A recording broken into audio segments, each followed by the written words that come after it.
Welcome to this program entitled Minding Brain Health in the Clinic, Realistic Strategies for Managing an Aging Population. I'm Dr. Chuck Vega, and I'm very delighted to be joined today by a real expert in the field, Dr. Malaz Boustani. Thank you as well to PeerView and Bright Focus Foundation for bringing us this educational program, and for Lily for providing an educational grant for this workshop. You can participate in this session by polling, so look out for some questions that are going to be coming at you soon. And also, please submit your questions in the chat. We will try to answer them throughout the session today. And there are some additional resources, peerview.com, 2025 Brain Health. And you can there's some social media links as well. So our goals for the program today are to really try to understand Alzheimer's disease as a continuum, from the basics of its pathology, which began decades before the onset of clinical symptoms, right through folks with more moderate to severe dementia. And how do you manage this important disease at all stages? We'll be talking about how to help patients understand that brain health is important throughout their life. Those same risk factors that we focus on a lot in primary care, which is my practice, for when we think about them for maybe cardio, renal, metabolic health, also very important for brain health as well. And in order to find Alzheimer's disease and other cognitive disorders early, we need to think about screening. So we'll be talking about that. There's some great screeners out there. You're probably using some. So look forward to hearing what your experience is as well. And finally, how do you actually employ these? Alzheimer's disease is such a feared diagnosis, and understandably so.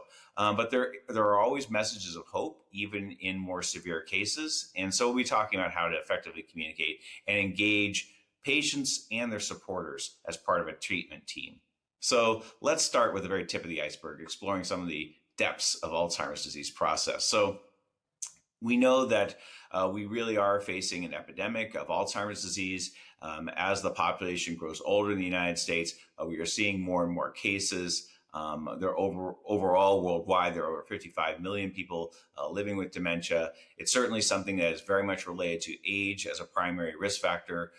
From 80 to 89 years old, nearly a quarter of those individuals in the United States have some type of dementia, and most of the cases certainly are Alzheimer's dementia. But it's important to realize that 40% to 20% of cases are not Alzheimer's dementia. There are other causes of cognitive disorders: vascular dementia, Lewy body dementia, etc. You can see that the rates of Alzheimer's disease are higher at certain populations, higher in women, higher in Black and Hispanic individuals, and there are the major genetic risk factors such as APOE4 allele carriage. And so I think that you might ask, well, why is it higher in my racial and ethnic minority groups, for one thing? Well, that's the patients I practice with, and I could say that one of the big factors is those cardiovascular risk factors are much higher. They're much more prevalent in those populations and less likely to be controlled. Uncontrolled diabetes, uncontrolled hypertension, which ultimately contributes and leads to some dementia. So I mentioned that the pathological processes of Alzheimer's disease began decades before there's actually any symptoms. So this is such a rich area of investigation and a rich area to target. And we should always think about, this is the time we want to intervene. We want to intervene, really as early as possible. Developing healthy lifestyle habits, I hate to say it, even from childhood, really does make a difference in terms of sustaining those habits. And then healthy metabolism, healthy body weight over time. But by the time you get to, you're having neuronal death and large scale damage, across the central nervous system, that's going to lead to mild cognitive impairment, and many of those patients will develop dementia. In terms of some biomarkers, this is really where the field of dementia care has gone. So we are moving more towards really trying to identify the biological processes, the pathological processes underlying Alzheimer's disease. So you can see that some of the first markers are beta amyloid in the CSF, and it can be detected through PET scan fairly early in this disease process, well before there are symptoms. So again, well before there are symptoms. I think the other thing I would highlight about the slide, just we will be coming back to the application of biomarkers later on, is that idea of cognitive reserve. I'm sure this has been your experience. It's certainly been mine in practice, is that folks with low educational attainment who who aren't really they're scrambling to take care of their families. They're scrambling to work two different jobs, and but they're not always getting that stimulation of the brain. They're not exercising that brain regularly. Those folks are more likely to show symptoms earlier. But folks with a high reserve who have been cognitively intact, have high educational attainment, have resources at their disposal, they tend to display symptoms a little bit later. So I think that's another important factor. And that's kind of not on so much on the biologic side. That's really, I think, more one of the social factors that's really important in affecting AD. That said, when you see a patient with AD, the course could be quite different. But we do want to think about these different biomarkers. We want to think about amyloid. We want to think about tau protein. It's actually the accumulation of tau in the brain that correlates better when it comes to the severity of cognitive dysfunction versus amyloid. But they're both very important processes in Alzheimer's disease. And we could spend the rest of this talk debating amyloid versus tau, but I hope we don't. So, but there are other, there's other biomarkers as well, neurofilament light chain, which is it's a sign of neuronal damage. So these are all things that we can actually measure. And I think how we might measure them is there are CSF analyses, there's PET scanning, and we'll touch on new blood biomarkers as well. And that's really kind of something that's has emerged and is continuing to be studied and now applied in clinical practice. So it's a very exciting time, I think, particularly for primary care and for many of our patients who don't necessarily have access to the PET scan or to getting a CSF analysis. So before we move on, please take a moment to answer this follow-up poll about the developmental course of Alzheimer's disease, biomarkers, and cognitive impairment symptoms. And with that, Malaz, are you ready to take us into seminar 2? Well, thank you, Chuck. That was really a good summary. I learned a lot, and it was very important, especially this biomarker concept that is new in our field for the past 5-10 years now. So now I'm going to go about the brain health in focus and how we can promote it across the entire lifespan. So let's start with a case of 72 years old woman who is coming over to her annual wellness visit with you. She came with her son. She's kind of concerned a little bit that she's been maybe forgetful for the past 3 years, at least from the son perspective. For example, she completely forget the details of the telephone conversations that she had with her son. She is taking a lot of medication, a couple of psychotropic medication like an SSRI. She's taking muscle relaxant. She's taking alprazolam. And she has an actual history of depressive symptom, anxiety on top of a chronic back pain that make her use the muscle relaxant.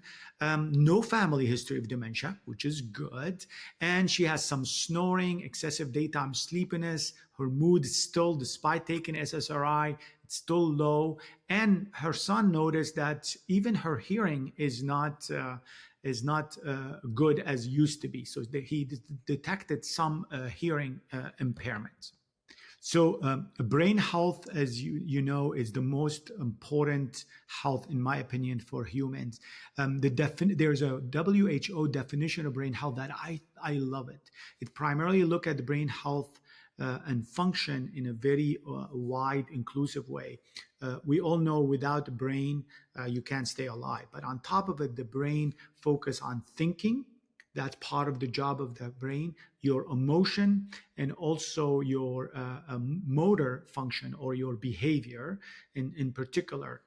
And then for us as a species, if you have a really good thinking or cognition, a good emotion, and a good motor function, that will allow you to become emotionally intelligent, socially intelligent, and by doing so, you will become, you continue to become an amazing person in your society. So I just want to focus also on, remember, to the best of my knowledge, there is really no brain transplant. So your brain, you have no backup plan.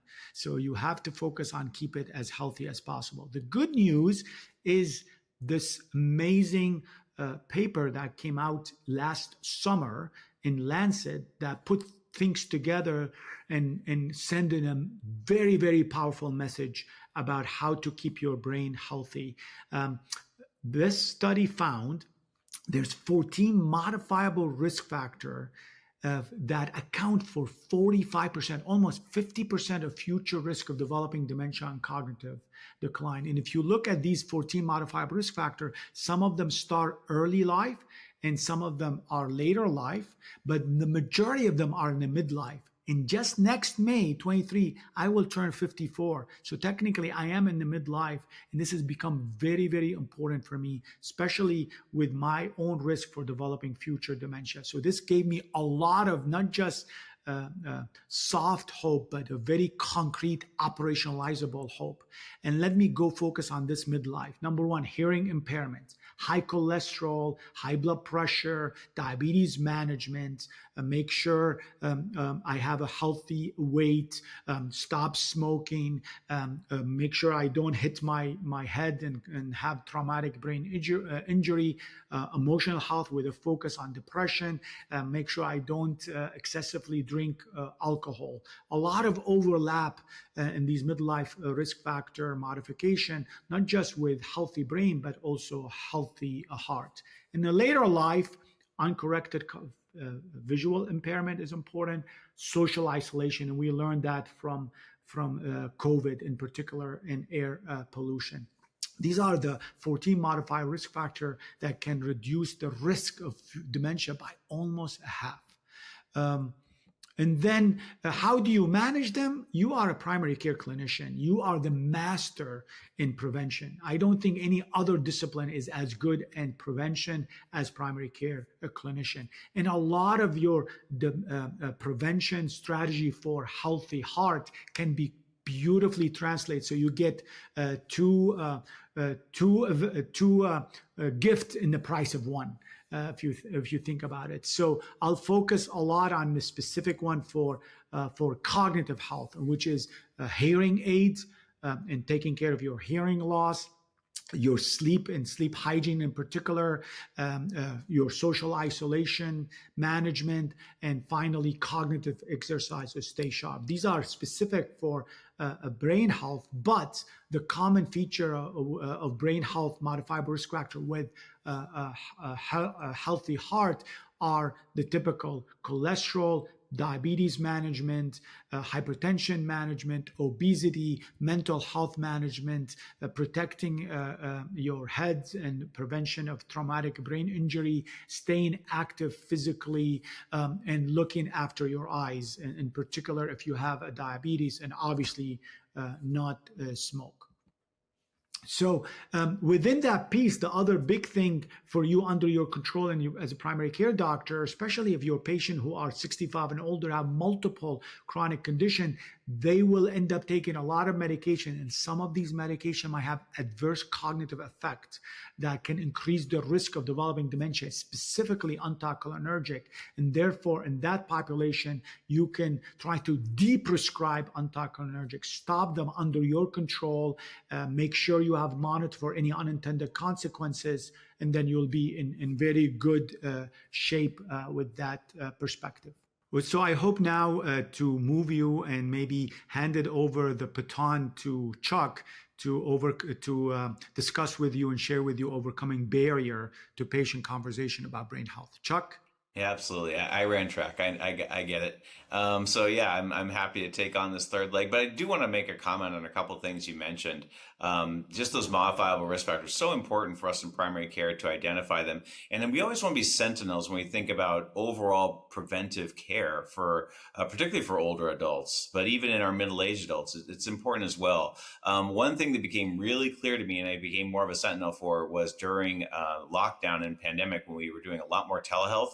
And I realized how many of my older adults really had problems hearing.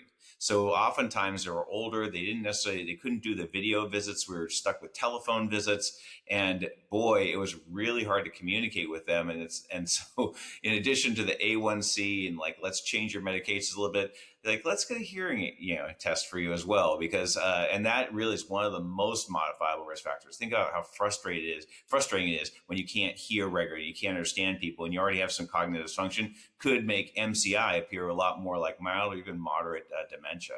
And then the But only you know, other thing, Chuck, yeah, go ahead, Malaz. Just to make comment on that, the good thing in the United States in the past couple of years, the price of the hearing aid has been substantially dropped. So that's give us an opportunity to detect hearing loss early on and not bankrupt the family to get the hearing aid for it. Yeah, yeah, absolutely. I work just exclusively with low income families, and it's a challenge. And we have been able to get those hearing aids. Now you have to actually wear the hearing aid for it to work, is what it turns out. So that's a whole nother fight that usually takes a few months after. But we adjust and get it right. And the only other thing I'd say is that I'm really trying to work now on the social isolation aspects as well, which was of course a ton worse during the pandemic. So it really laid that problem bare, and just how much people suffer when they don't have human contact. So I really work particularly with my older adults who aren't working anymore. Do you have regular goals and a routine that keeps you active physically and mentally? And especially, do you have social contacts? If not, I turn to other resources that I know in my community that can help: nonprofits, senior centers, some city and county organizations that help. So yeah, I really try to get engaged there too, because you could do everything else right, but if you lose that piece, your patient's still going to be at high risk. And many patients don't want to talk about this. There's stigma associated with Alzheimer's disease. One of the primary reasons they don't want to think about it, and they have denial, is that they don't want to be seen as a burden to their families. And it's incredibly frustrating to lose cognitive function slowly over time. Also, there's a perception that most folks, when they hear about symptoms associated with mild cognitive impairment, they think that's just normal aging. Oh, grandma, she's just repeating herself, and yeah, she got lost a couple times, but there was a lot of congestion, and there was a traffic diversion that day. No, those are definitely, when I'm hearing those things, I'm processing them and thinking this person needs to be screened for real cognitive impairment here. There are also some clinical barriers on our side. We don't always have a lot of time, and so that's a big challenge. This is one, I think, when you're assessing somebody for cognitive dysfunction, you really want to spend some time. The good news is we have continuity. Maybe I can't fit it in today, but I'm going to try to arrange at your next visit and put in my note next time, do the cognitive screen, look for risk factors. Because today it was about my shoulder pain and my foot pain and hypertension or what have you.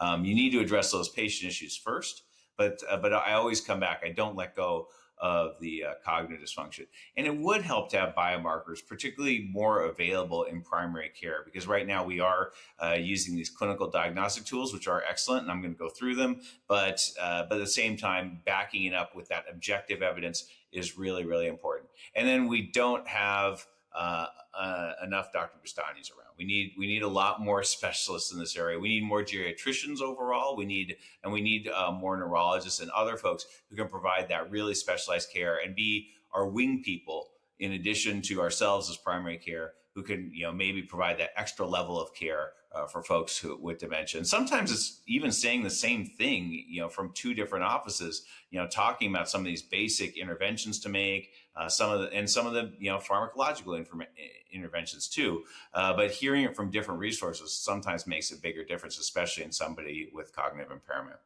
So when I talk about brain health, I just talk about the fact that as Malaz was saying, the brain is just like any other organ. There's wear and tear on it.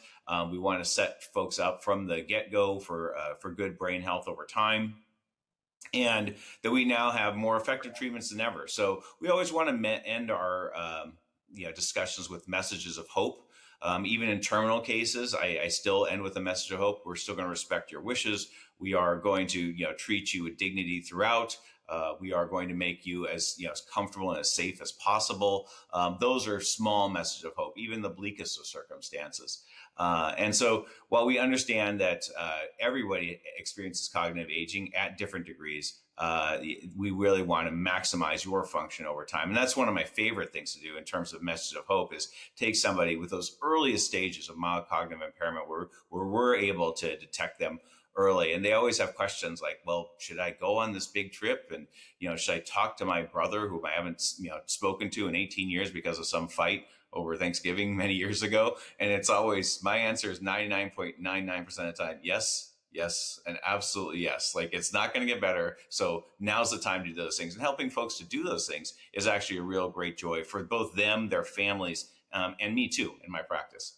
And if you want to learn a little bit more about this process and how to have that shared decision making with patients, there is a supplemented video practice aid that you can log on to. So I really want to. I think that because this is a sensitive issue, I ask permission. Is it okay if we talk about your brain health today? Is a nice way to introduce it. Patients don't know necessarily what that means, where I'm coming from, but yeah, of course they're concerned about their brain.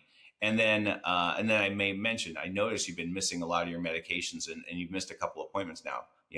What's going on? Do you find that, there's more forgetfulness? And then just remember to use silence. Let the patient tell their story. Give them space, and then let them tell their story. Use a lot of empathy as they're speaking.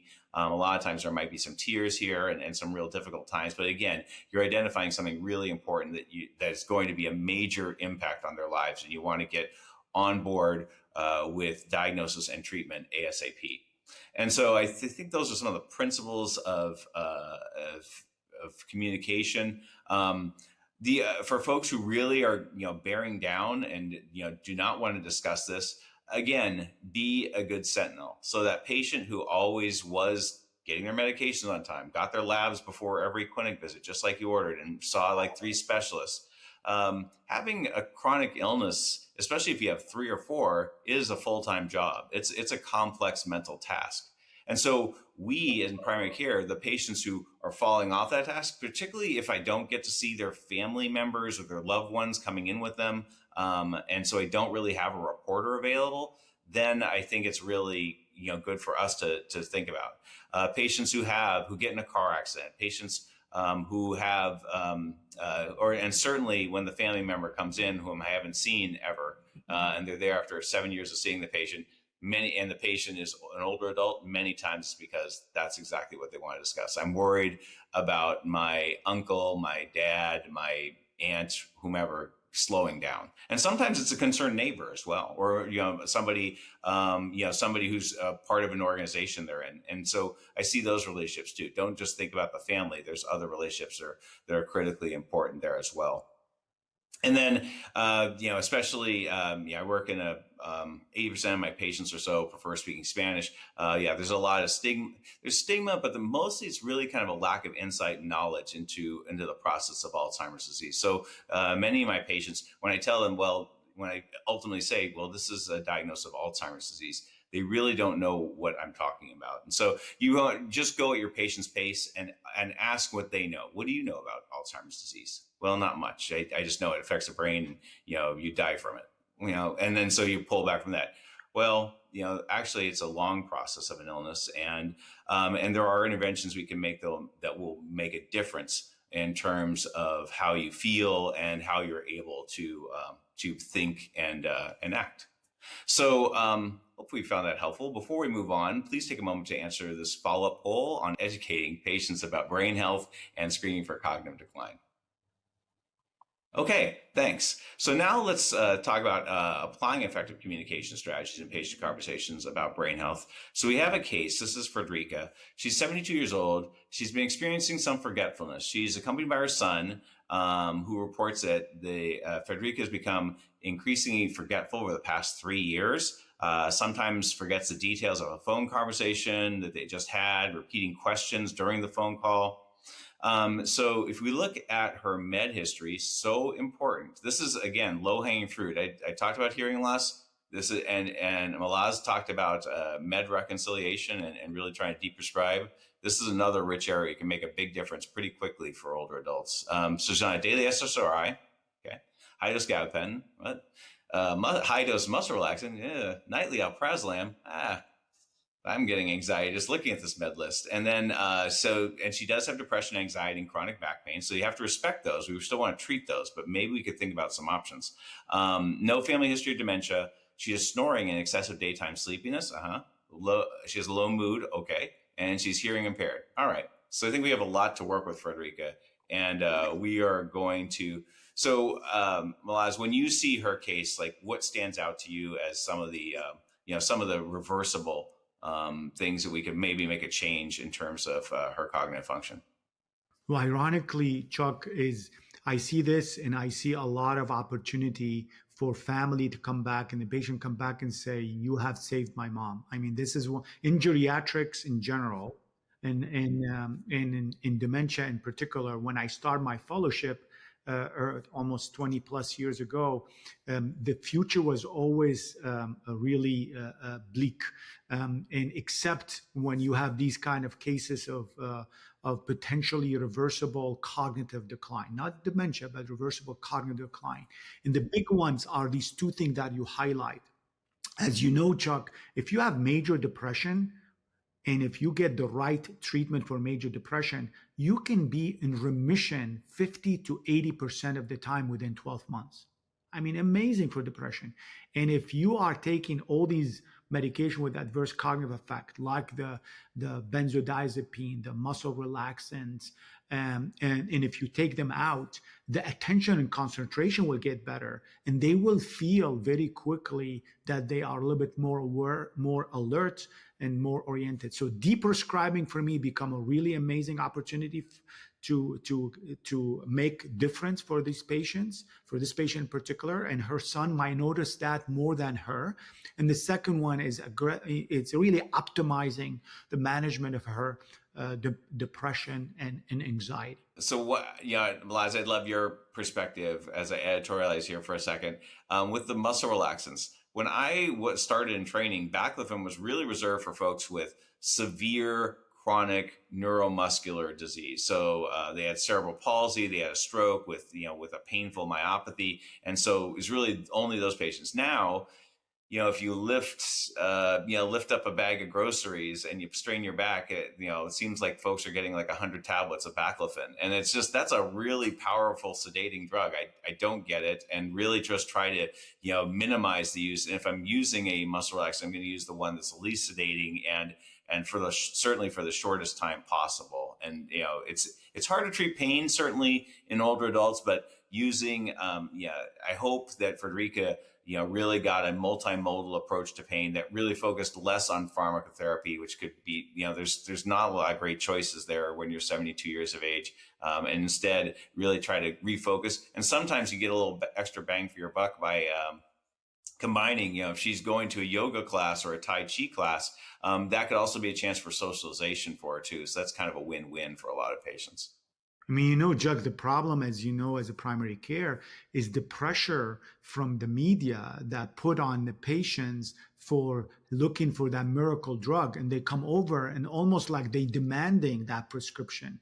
And you have to be, as a primary care doctor, trying to really listen to that and convert it into an opportunity to talk about this multimodal treatment for pain and mental health. And I bet for this patient, her pain and her depression were feeding off each other, like crazy, create that loop that you have to break, hopefully. And maybe the depression piece can give you an opportunity to take her off these medications. But man, if they came over and say, my family member or my friend was in back pain and took these pills and everything went awesome. I mean, that is what we deal with, and which is really, really hard, especially when you don't have time even on top of that.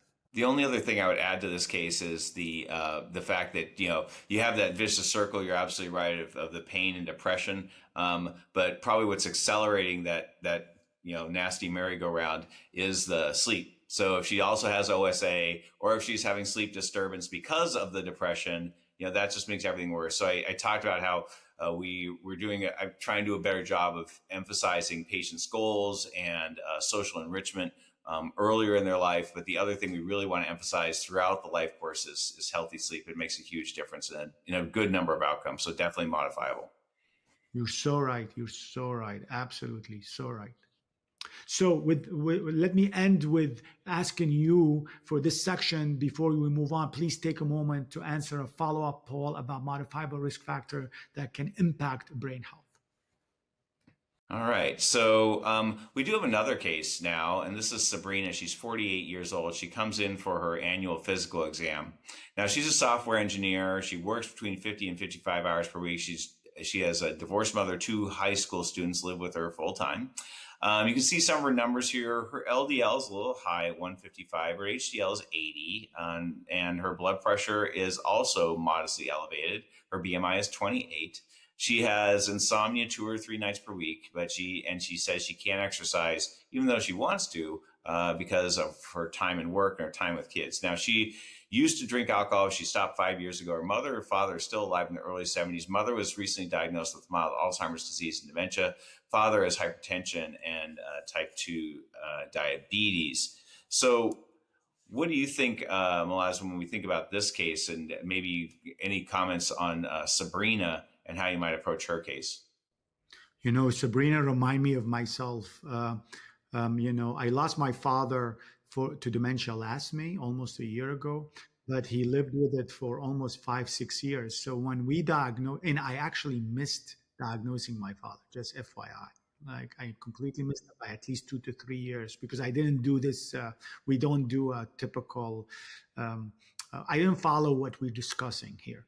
But when he was diagnosed, I was literally terrified, like her, and I start paying attention a lot about brain health and looking around and trying to identify my risk profile in particular, and then modify them step by step. So my cholesterol, my blood pressure, in particularly, I paid attention to drop the blood pressure to below 130, for example, as you know. So I start paying attention to my diet. My exercise was the hardest part, Chuck, is to change it. So for Sabrina, what I will leverage this opportunity to really have a conversation about her with the brain health.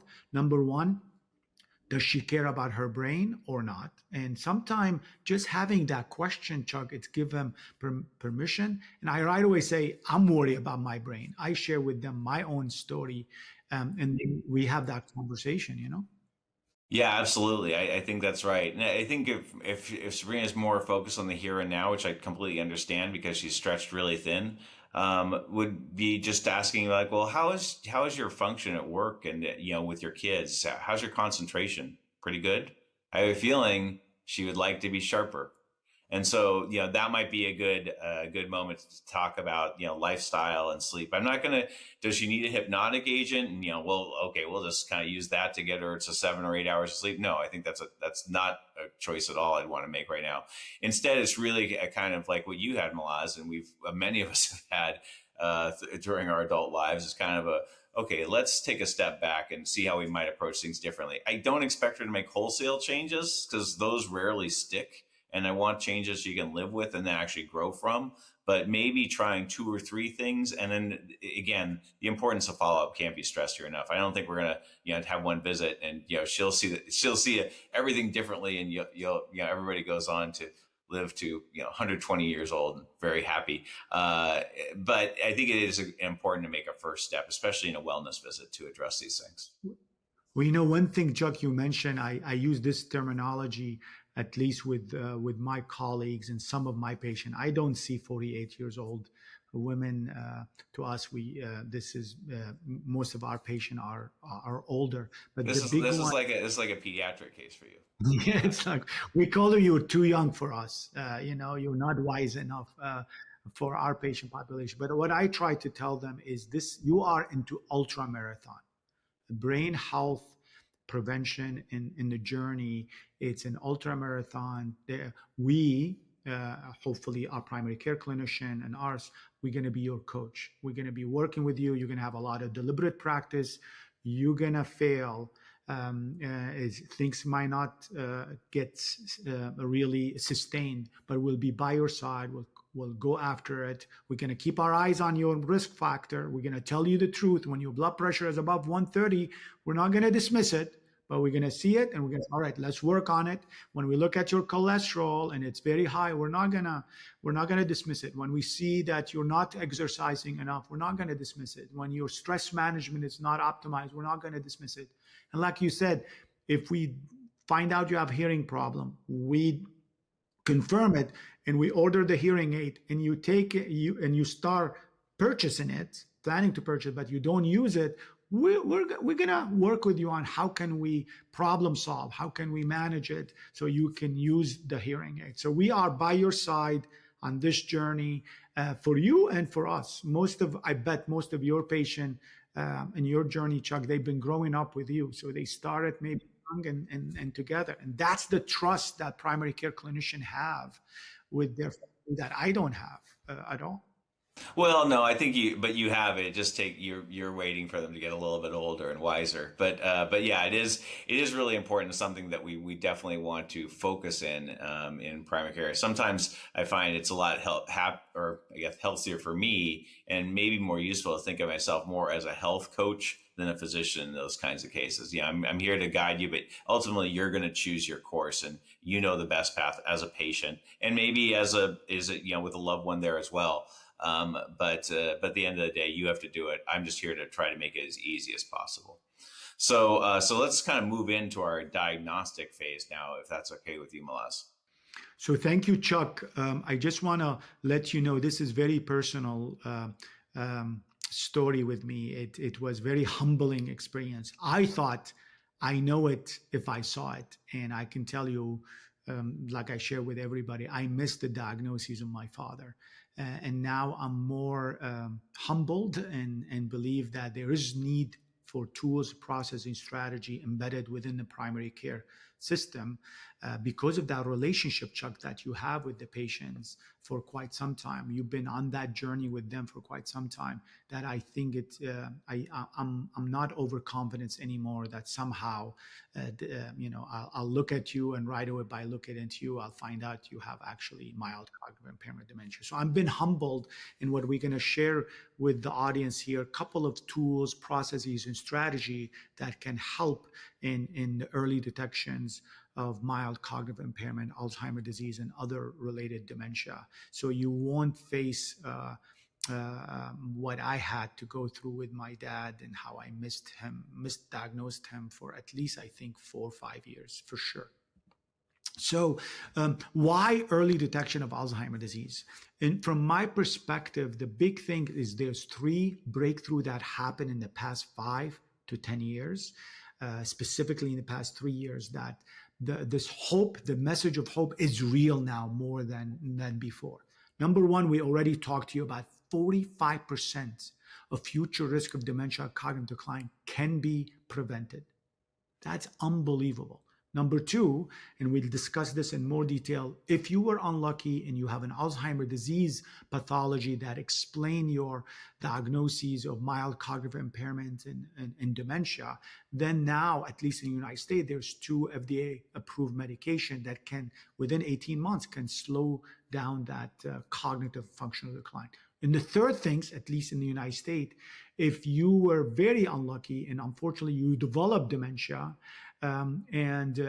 we picked you up when you were in the moderate stage, and if your goal, Chuck, is to stay at home as long as possible, now we have a package of a comprehensive dementia care program in the United States. At least 400 facilities in the United States or organizations in the United States are able to provide that service that can keep you at home very, very long and optimize your quality of life and your loved one quality of life. So the message of hope now, it's more than just hope. It's actually a reality. It's now becoming unfair if we're not able to deliver this package of a bundle of brain care to you. So that's number one. Number two, if you are a representative of patients who come over to primary care who are 65 and older, you have a lot of other comorbid conditions. We saw that with the 2 cases that we discussed.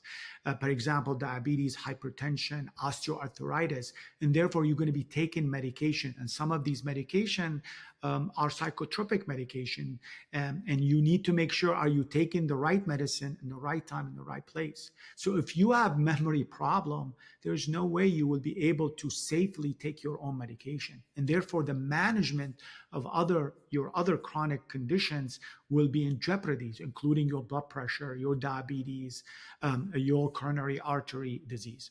Then the most important thing for me is if we do early detection of mild cognitive impairment and even dementia, we will be able to give you the opportunity for you as a patient and family to make decision to maintain your autonomy. And that is very, very important step, at least for me personally, and I bet a lot of our audience. And then finally, it will help the primary care clinicians to understand what's the problem of why this patient bouncing in and out of the hospital, why this heart failure, I keep adding medicine to it, and it's still not working. And this is exactly what happened to my father. We couldn't manage him, his medication after he went to the hospital, and he bled. And the reason he bled, because we thought I missed his diagnosis. So he was taking his own Coumadin, Chuck. And guess what happened? He didn't take it correctly. He overtook, so he bled, and we had to hospitalize him. And he was also was not taking his metoprolol, Lasix for the heart failure, and he ended up being in the hospital. And I can't tell you the hospital experience for my father. Obviously, he's in Syria, but I bet a lot of people was not a good experience. So that's the why for early detection and for cognitive decline, dementia, and more specifically Alzheimer's disease. So who should be evaluated for cognitive impairment? Clearly, if patient is symptomatic. Now, the big question is, what do you mean about symptomatic? For sure, if the patient came over and report problem with their memory, report problem with their functional status, report problem with behavioral and psychological symptom, they are symptomatic. We as a clinician are obliged to follow through and figure out and make the diagnosis why. But in older adult, if like with my father, he never complained about his memory problem. But guess who was throwing the red flags? And I wasn't listening. My mom. She kept saying, he's different. I'm like, oh no, I just talked to him.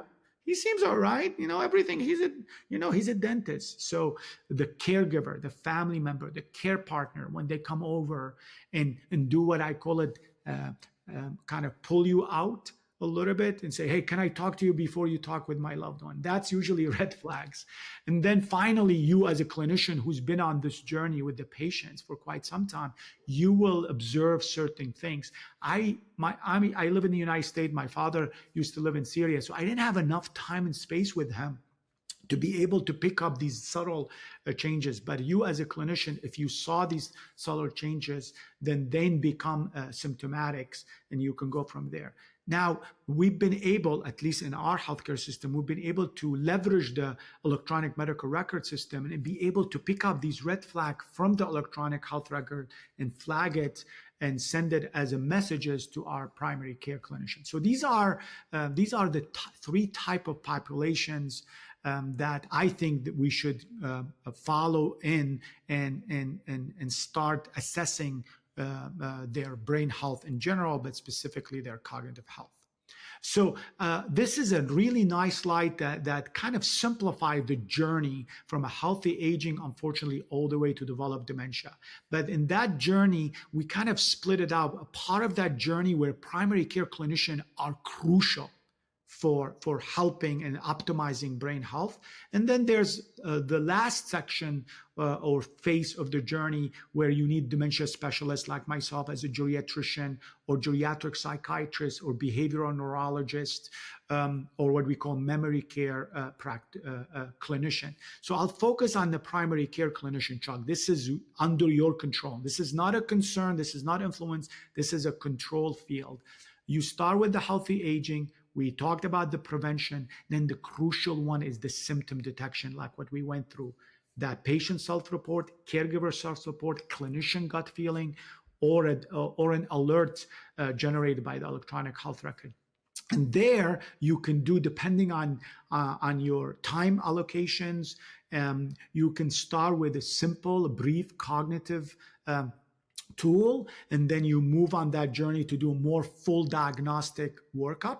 And then after that diagnostic workup, which I think primary care clinician can do very well, especially if they organize their system correctly, if you finalize the diagnoses and say this patient have dementia or mild cognitive impairment, then the next step now is confirming the pathology, the underlying pathology. And there depends, most of the time you feel comfortable to do the biomarker referral confirmation by subspecialty, especially if you had a PET scan. But even that, you can maybe theoretically you can order the PET scan in your place. And, you don't need a geriatrician to order PET scan. If you have access to blood-based biomarker, they get FDA approved in the future. If the insurance cover them, you can actually do the biomarker to confirm the Alzheimer's disease in your practice, and then to do handoff to the memory care clinician where they can do the infusion, they can develop the dementia care model, and they can monitor it closely. So this journey, you can see there's a lot of opportunity to leverage technology on the entire journey. You can do digital screening tool, you can do digital diagnostic tool, you can do digital monitoring tool. So this journey, it's happening now. I think it's going to be much more prominent within the next 5 years, leveraging all these three breakthrough for the management, but also the digital technology breakthrough in screening, diagnoses, monitoring, cognitive health. So one that kind of gut feeling, or when the red flag happen, or when you do a brief cognitive screening, I think you can set it up as a primary care clinician for a next visit or second visit or third visit. You can chunk that diagnostic evaluation. And actually in the United States now, there's an opportunity if you end up spending time, like 40 minutes or so, prepping, charting, review the medical record, collecting all the cognitive informations, behavioral information, functional information from the patient and care partner, you can actually get paid and use a high-level RVU because you're doing what you're supposed to be doing. And at least in the United States now, there's an opportunity to get paid for that work that you are trying to do. So when you follow on the red flag, and when you do all these things, I think primary care clinician can do a lot of things. And this is why, Chuck, now I'm going to hand it over to you. You can tell me if these what I mentioned already, are they implementable, sustainable in the real world primary care? And you are a primary care clinician. You will call me out if I was being in the cloud. I absolutely would, but I will not. I find nothing. I love your passion, and thank you so much for sharing the story of your father. So sorry to hear about his passing, but I see how much that meant to you. And yeah, we all have patients. My own grandmother died from Alzheimer's disease. So yeah, almost everybody knows somebody close to them who's passed away, and maybe that's patients too. I've had a number of patients pass away. It starts with us though in primary care, as you mentioned. I think I'll just highlight here that one thing, this level 1 screening is very important to accomplish in primary care. So these are laboratories. They're not hard to find. These are something you want to order to set your specialists up for success if you're referring on. The other thing is that everyone with cognitive impairment deserves one brain imaging study. Absolutely should be an MRI if at all possible, because that's going to set them up for success. You really need these things to initiate treatment that's going to make a difference. Also, there are many different screeners, and we'll go through some of the cognitive screeners here in a moment. But don't forget about your depression, anxiety screens, the GAD-7, PHQ-9. Those are fairly easy to administer in primary care. And also check on sleep. That's very important as well. In terms of screening instruments, you choose the one you like, because there are multiple validated instruments. I'm not going to go through all of them, but really the MoCA has emerged as one of the most preferred. It does a good job of testing different cognitive domains, not so much focused on memory like the mini mental status examination is, and is fairly easy to administer.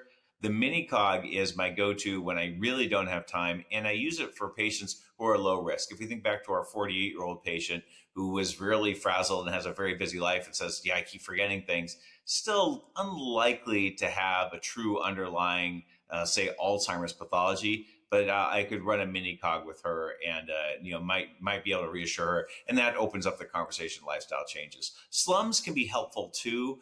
It's a little bit more straightforward for my patients. So again, I have patients who are not used to being tested. Many of them have an educational attainment, at the primary school level. And so therefore, I know that some of the questions on MOCA can be a little bit more complex. Slums might be a little bit easier. And so I use that as well.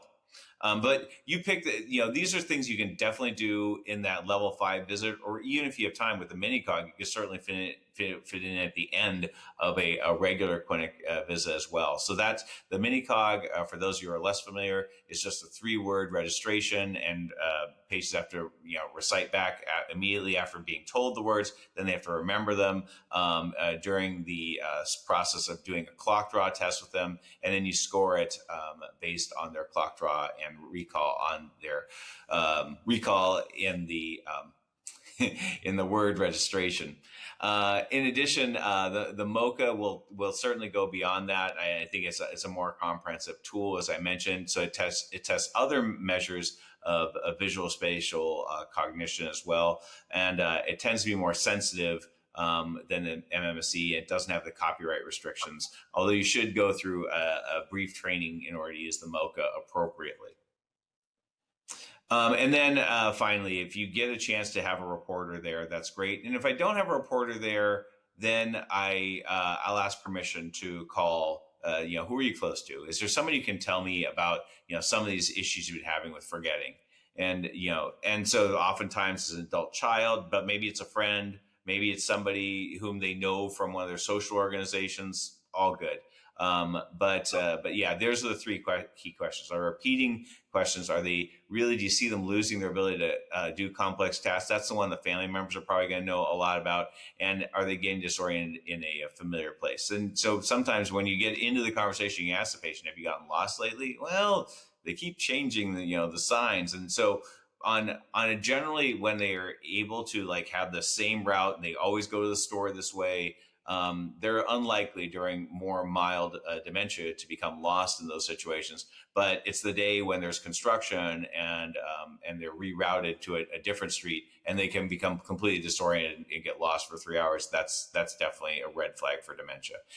And the AD8 is a nice tool. It's very simple. This is another one that just takes a few minutes. So it's a nice tool that I give to reporters, whoever they may be, to give a report. And it's another validated screening tool that's basically yes or no in terms of the answers. And so that's another tool that I can use to really validate the diagnosis and start to build up a case for Alzheimer's dementia before sending them off for biomarker testing. Also, you want to think about what the patient's doing and start paying attention, get a baseline of their activities of daily living, exactly what they have available to them, and never forget about mood disorders. These are some digital cognitive assessment tools. So these might be helpful if you have, especially if you have someone who can help administer these tests for you. But it's something that patients can do, before the patient visit, possibly, that makes your clinic visit go that much faster. And so what's the difference, you may be asking, what is that difference between normal aging and mild cognitive impairment? They didn't really emphasize this to me in medical school for certain. With normal aging, you can take longer to come up with the answer. Like, who is that actor again? Or what was that movie I saw a couple of years ago that I liked? And then 10 minutes later, it just pops into your brain. That's normal aging. It's and that's something I think a lot of us experience as we go through life. But mild cognitive impairment is now we're really forgetting those facts, some of those more recent facts. They're not coming up, and very importantly, you're starting to repeat questions, so the recent memory is quite affected. But they remain independent, so there's really no disability. You're able to cover for it, and that's where that baseline cognitive status really makes a big difference. And then finally, with dementia, now you have the disability with the cognitive problems, and it's not just memory; it's the ability to do complex tasks as well. So your ADLs are affected overall. So for mild cognitive impairment, your MoCA score is usually going to be 18 to 25, but you still have intact function. And the rate of progression on to dementia, for particularly Alzheimer's disease, for dementia for MCI, is about 10 to 15% per year. So most eventually will progress over. Okay, so now we have another polling question for you. So please address that. All right. So what do we do if the evaluation looks okay? Great. We've screened you now. We've used the 88. We used maybe a MoCA or even a minicog to screen you, but it looks like your cognition is okay. Talk about brain health. Move on in 12 months. If other factors are found, we want to address those. And then if you do still suspect, because they have a positive screen, we're gonna have to do some further testing. So we are now starting to round to the finish here, but we have one more case that draws some of these themes together. Gerald is 78 years old. He has hypertension, hyperlipidemia, obesity, sensorineural hearing loss, OA of the knees, and glaucoma. He retired from his job as a city administrator 3 years ago. He's on 7 medications, including an anticholinergic. He missed an ophthalmology appointment last month as well, and no previous cognitive disorders. But his blood pressure is high. It was high 3 months ago. And we increased amlodipine at that time. Previously, his systolic blood pressure had been under control. So why do you think that is? It turns out he moved in with his son last year, and we could call his son. Son confirms father's forgetful and keeps repeating the same stories. Grandchildren had to help Gerald walk to the park with them because he got lost along the way. So we put him through a screener, and his minicog score is 2. So that indicates a problem. And his 88 score is 5, which also suggests a problem. So with that, Malaz, what do you think's going on with Gerald here? How would you approach this case? Well, I mean, just from what I heard, right away in my mind, this memory trigger Alzheimer's disease possibility. And the question for me is really the question, does he have mild cognitive impairment or dementia? So that's the big one. And if I'm thinking about mild cognitive dementia and most likely a mild cognitive impairment or mild dementia, I'm now interested in if it's Alzheimer's disease. I wanted to know, is there other problem that might make him eligible or ineligible for these disease modifying agents? So MRI for sure, we order it. I'm glad that there's no evidence of microbleed or evidence of a major bleed. Hopefully in this case, we ordered blood-based biomarker. He was able to afford it, and it was positive for Alzheimer's disease. The MMSE, as you mentioned, Chuck's 24, so that's really within the criteria. We order genotyping. It's very important for genotyping of the EPOE because if he has a allele 4/4 risk, or 2 copy of the allele 4, his risk of developing bleed, microbleed, is almost 50%. So this is why crucial. In this case, he didn't have any copy of the ApoE 4/4, so that's really good news. So officially diagnosis is mild cognitive impairment because when we talked with his son said he was still doing well, outside of memory. His instrumental activity, daily living was really good. His functional assessment questionnaire was much less than 9, and therefore I think it's ideal to start having the conversation about amyloid lowering therapy for him because you have MCI, 24 MMSE within the range, EPOE4 non-carrier, and there might be, he will be one of the people who might slow down his cognitive function decline by 30% within 18 months. So, and this is where we can have a conversation. Do you want to keep your loved one, for the son and the patient, where he is right now? And if that's important, then I think, I think we can set him up for another visit to discuss the benefit and harm of amyloid lowering therapy, and on top of working with him on continue a brain health bundle, the medication adherence in this case. Like I will be talking with the son, Chuck, to say, look, the blood pressure issue, I think I'm worried that he might not be taking these medications. So please take over and work with you. We will simplify it, but let's do that. So for sure, medication adherence, I'll hand it over. I'll outsource it to the son and maybe the grandkids that it seems like are involved in his case. But this is a possibility of disease modifying agents. Really good.